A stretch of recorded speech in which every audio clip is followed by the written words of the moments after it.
ប្រទេសវ៉ាទីកង់ប្រទេសតូចបំផុតនៅលើពិភពលោកនៅលើផែនដីរបស់យើងដែលពោពេញទៅដោយប្រទេសជាង190ប្រទេសមានប្រទេសមួយតូចបំផុតដែលត្រួសត្រាយតែបន្តិចប៉ុណ្ណោះប៉ុន្តែពោពេញទៅដោយប្រវត្តិសាស្ត្រសិល្បៈនិងឥទ្ធិពលយ៉ាងធំលើវប្បធម៌មនុស្សជាតិប្រទេសនោះគឺ Vatican City ឬក៏បូរីវ៉ាទីកង់ក៏ដែលតាំងនៅចំកណ្ដាលនគររ៉ូមប្រទេសអ៊ីតាលីទោះបីវាមិនមែនជាប្រទេសធំទូលាយក៏ដោយប៉ុន្តែវាមានសារៈសំខាន់យ៉ាងខ្លាំងក្នុងវិស័យសាសនាវប្បធម៌សិល្បៈនិងអត្តសញ្ញាណមនុស្សជាតិទំហំនិងចំនួនប្រជាជន Vatican City មានទំហំត្រឹមតែប្រហែល 0.49 គុំ 49 ហិកតាដែលធ្វើឲ្យវាក្លាយជាប្រទេសតូចជាងគេនៅលើពិភពលោកទាំងតាមទំហំផ្ទៃដីនិងប្រជាជននៅទីនេះមានត្រឹម801,000 នាក់ប៉ុណ្ណោះដែលភាគច្រើនជាសមាជិកសាសនាចក្រកាតូលិកអ្នកការពារស្វឺស្កតបុគ្គលិករដ្ឋបុគ្គលិកសារមន្ទីរនិងអ្នកបម្រើសារមន្ទីរសាសនាទីតាំងភូមិសាស្ត្រនិងតំបន់រួមទ្វីបអឺរ៉ុបជុំវិញពេញដោយទឹកដីរបស់ប្រទេសអ៊ីតាលីទីតាំងពិតប្រាកដនៅខ្យល់កណ្ដាលរ៉ូមរដ្ឋធានី Vatican City ដូចឈ្មោះប្រទេសរូបិយបានអឺរ៉ូ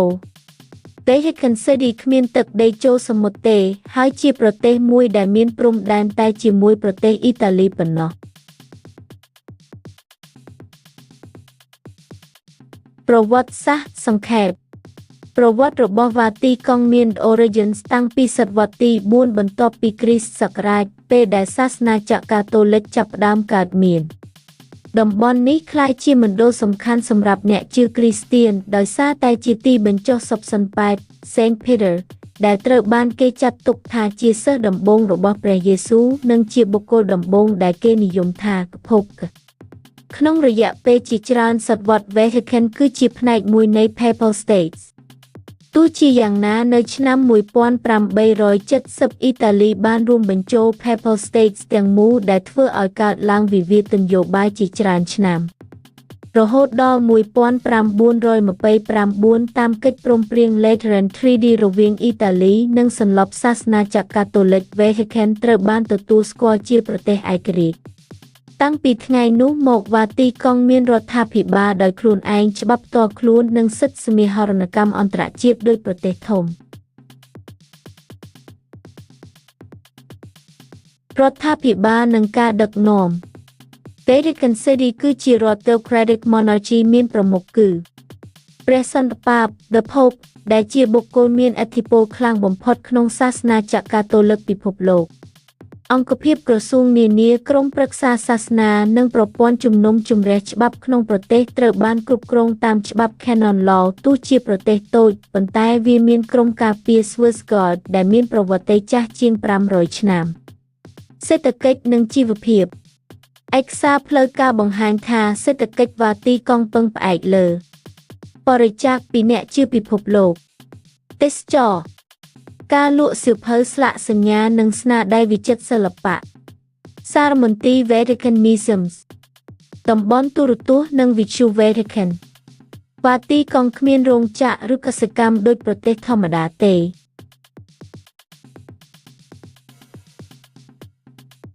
វប្បធម៌សិល្បៈនិងទីកន្លែងល្បី Vatican City គឺជាគន្លងសិល្បៈធំបំផុតមួយនៅលើពិភពលោកទីកន្លែងមានឈ្មោះល្បីរួមមាន St. Peter's Basilica ក្រុមបណ្ដែងធំស្ដើងអស្ចារ្យ Sistine Chapel កំពូលស្នាដៃរបស់ Michelangelo Peter Square វាលធំដែលប្រមូលអ្នកជឿរាប់សែន Vatican Museums កន្លែងរក្សាទុកសិល្បៈព័ទ្ធជុំវិញប្រវត្តិសាស្ត្រ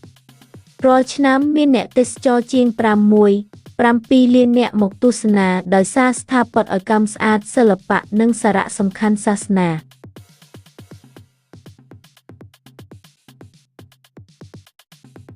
មូលហេតុដែលវាពិសេសតូចបំផុតប៉ុន្តែមានឥទ្ធិពលធំណាស់មជ្ឈមណ្ឌលជំនឿគ្រីស្ទានកន្លែងផ្ដុំសិល្បៈអស្ចារ្យប្រវត្តិបន្តរាប់ពាន់ឆ្នាំប្រាក់ចំណេញតិចប៉ុន្តែមានតម្លៃវប្បធម៌ខ្ពស់សេចក្តីសន្និដ្ឋាន Vatican City បង្ហាញយើងឲ្យដឹងថាទំហំមិនមែនជាកត្តាសំខាន់បំផុតទេទោះតូចដូចចំណុចលើផែនទីប៉ុន្តែវាបានក្លាយជាប្រទេសដែលមានអត្ថន័យទូលំទូលាយចំពោះមនុស្សជាតិទាំងអស់វាជាកន្លងប្រវត្តិសាស្ត្រសម្ព័ន្ធសាសនានិងសិល្បៈដែលអាចបន្តរស់នៅជាមួយជំនាន់ក្រោយជីវភាពប្រជាជននៅប្រទេសវ៉ាទីកង់ដោយសារតែប្រជាជនមានត្រឹមប្រហែល801,000នាក់វ៉ាទីកង់មិនមែនជាសង្គមធំបែបប្រទេសធម្មតាទេអ្នករស់នៅទីនេះភាគច្រើនមិនមែនជាពលរដ្ឋបុរាណតែជាអ្នកបម្រើសាសនាចក្រកាតូលិកបុគ្គលិករដ្ឋនិងអ្នកបម្រើបេសកកម្មសាសនាជីវភាពរស់នៅប្រាកដថាមានសន្តិភាពសុវត្ថិភាពនិងរបៀបរបបខ្ពស់ព្រោះប្រទេសតូចងាយគ្រប់គ្រងនិងស្ថាបនាស្ថិរភាពខ្លាំងគ្រប់សេវាសង្គមដូចជាសុខាភិបាលសន្តិសុខអាហារនិងកន្លែងស្នាក់នៅត្រូវបានរដ្ឋនិងសាសនាចាប់ផ្តល់គាំទ្រ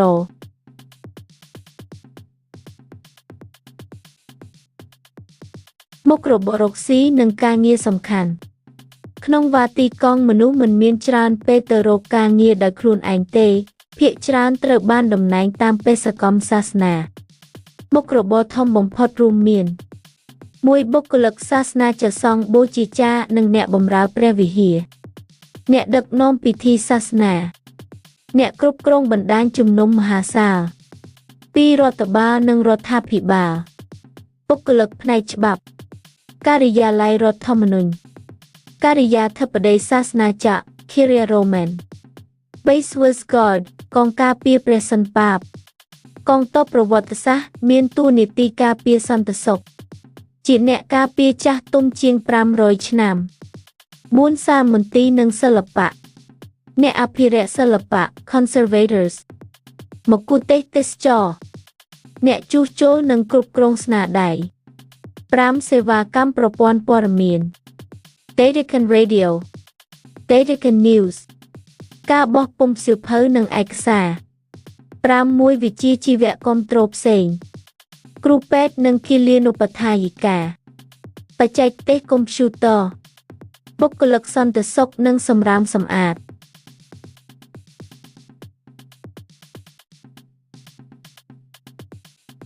វ៉ាទីកង់គ្មានរោងចក្រកសិកម្មឬសហកម្មធ្ងន់ឡើយ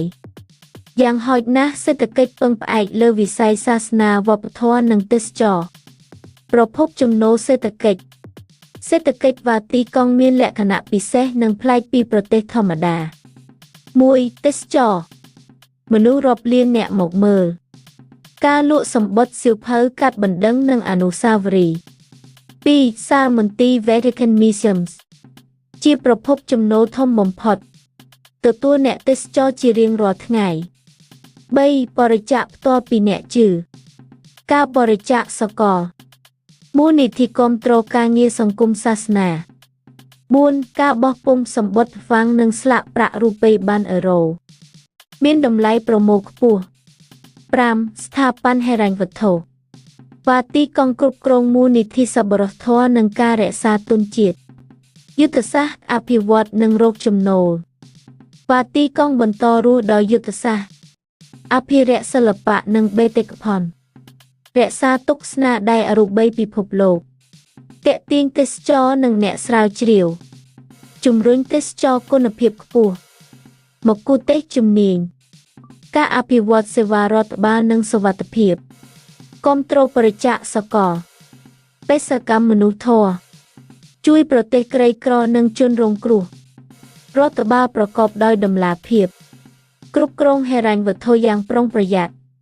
ជៀសវាងបំណុលជាតិ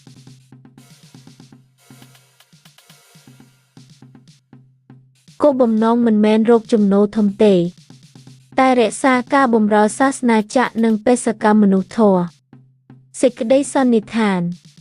ទោះបីជាខ្លួនតូចបំផុតលើពិភពលោកក៏ដោយវ៉ាទីកង់មានជីវភាពសង្គមស្ងប់ស្ងាត់មានរបបច្បាស់លាស់និងសេដ្ឋកិច្ចពឹងផ្អែកលើវប្បធម៌សិល្បៈនិងជំនឿប្រជាជននៅទីនេះមិនចាំបាច់ប្រកួតប្រជែងរកជីវភាពដូចប្រទេសធំទេព្រោះការងារត្រូវបានល្បែងចែកតាមបេសកកម្មសាសនានិងរដ្ឋធម៌វាជាប្រទេសតូចប៉ុន្តែមានទីដែលច្បាស់លាស់និងតម្លៃស្មារតីធំបំផុតតើវ៉ាទីកង់មានមន្ទីរពេទ្យសាលារៀន ប៉ូលីសទាហានទោះជាប្រទេសតូចបំផុតលើពិភពលោកក៏ដោយបូរីវ៉ាទីកង់វ៉ាន់មានរចនាសម្ព័ន្ធសង្គមសំខាន់ដូចប្រទេសធំផងដែរ 1. មន្ទីរពេទ្យនិងសុខាភិបាល Vatican City មានមជ្ឈមណ្ឌលសុខាភិបាលផ្ទាល់ខ្លួន Vatican Health and Medical Services គេប្រើសម្រាប់បុគ្គលិកសមាជិកសាសនាចក្រនិង Swiss Guard ករណីធ្ងន់ធ្ងរត្រូវបានផ្ញើទៅមន្ទីរពេទ្យធំនៅរ៉ូម អ៊ីតាលី មានសេវាសុខាភិបាលល្អសុវត្ថិភាពខ្ពស់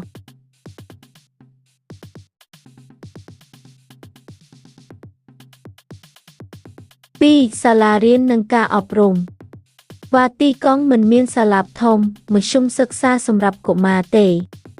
សាលានិងការអប់រំកុមារត្រូវបានធ្វើនៅទីក្រុងរ៉ូម ប៉ុន្តែវាមានសាកលវិទ្យាល័យនិងវិទ្យាស្ថានសាសនាចក្រសម្រាប់បូជាចារ្យនិងអ្នកសិក្សាទស្សនវិជ្ជា វគ្គសិក្សាភាសាបុរាណ សាសនា ទស្សនវិជ្ជាប្រវត្តិសាស្ត្រ 3. ប៉ូលីស Police Security Vatican City មាន Corpo della Gendarmeria Vaticana ជាកម្លាំងប៉ូលីសផ្លូវការ មានភារកិច្ចរក្សាសន្តិសុខការពារអង្គភាពសាសនាគ្រប់គ្រងចរាចរណ៍និងស្ថានទូត ជាប៉ូលីសឯករាជ្យមិនស្ថិតក្រោមអ៊ីតាលី 4. ទាហាននិងកងការពារ វ៉ាទីកង់មិនមានយោធាប្រកបដោយអាវុធដូចប្រទេសធំ តែមាន Swiss Guard កងការពារខ្ពស់បំផុត បង្កើតតាំងពីឆ្នាំ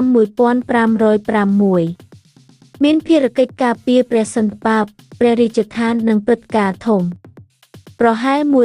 135 នាក់បង្រៀនការពារជាមូលដ្ឋាននិងសារពាព្យសុខភាព 5. អគ្គិសនីទឹកបណ្ដាញ ពឹងផ្អែកលើប្រទេសអ៊ីតាលីតែមានប្រព័ន្ធគ្រប់គ្រងផ្ទាល់ខ្លួន សុវត្ថិភាពនិងស្ថិរភាពខ្ពស់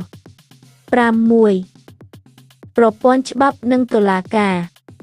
មានតុលាការផ្ទាល់ច្បាប់ផ្ទាល់ Canon Law State Law មានអាជ្ញាធរចៅក្រមនិងច្បាប់ស៊ីវិល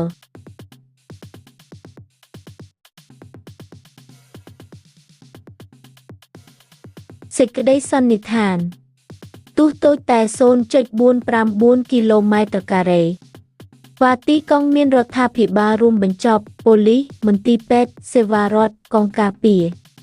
មានសេវាសង្គមគ្រប់គ្រាន់សម្រាប់ប្រជាជនជាង 800 នាក់ ជាប្រទេសតូចប៉ុន្តែមានរចនាសម្ព័ន្ធរឹងមាំនិងអំណាចវប្បធម៌ពិភពលោក វ៉ាទីកង់បង្ហាញថាទំហំមិនស្មើតម្លៃនឹងអត្តសញ្ញាណជាតិទេ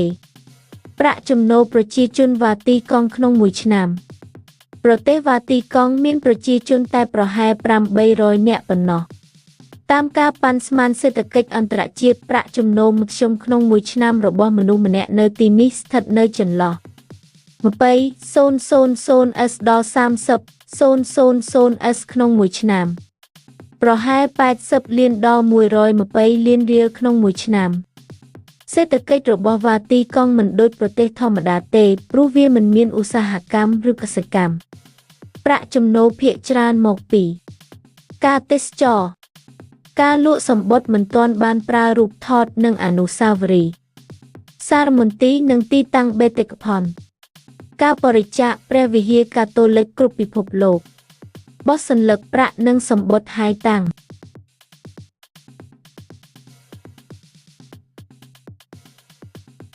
ការថែទាំពេលចាស់ នៅវ៉ាទីកង់មនុស្សច្រើនជាជនធ្វើការសម្រាប់សាសនាចក្របូជាចារ្យព្រះសង្ឃបុគ្គលិករដ្ឋ ពេលចូលនិវត្តន៍ពួកគេទទួលបាន ប្រាក់អធិវត្តន៍ pension សេវាសុខាភិបាលឥតគិតថ្លៃ ការថែទាំចាស់ជរាតាមរយៈមន្ទីរពេទ្យឬមណ្ឌលសង្គ្រោះសាសនា ការគាំទ្រពីសាសនាចក្រនិងស្ថាប័នសប្បុរសធម៌ នេះពោរពេញដោយប្រព័ន្ធសង្គមដែលមានការថែរក្សាថ្លៃថ្នូរមិនទុកឲ្យអ្នកចាស់នៅតែឯកោទេ វ៉ាទីកង់គឺប្រទេសតូចជាងគេបំផុតលើโลกប៉ុន្តែមានប្រព័ន្ធគាំទ្រខ្លាំង ប្រជាជនតិចប៉ុន្តែរដ្ឋមានថវិកាស្ថិរភាព គេរស់ដោយសន្តិភាពសុវត្ថិភាពនិងមានសេវាសុខាភិបាលល្អ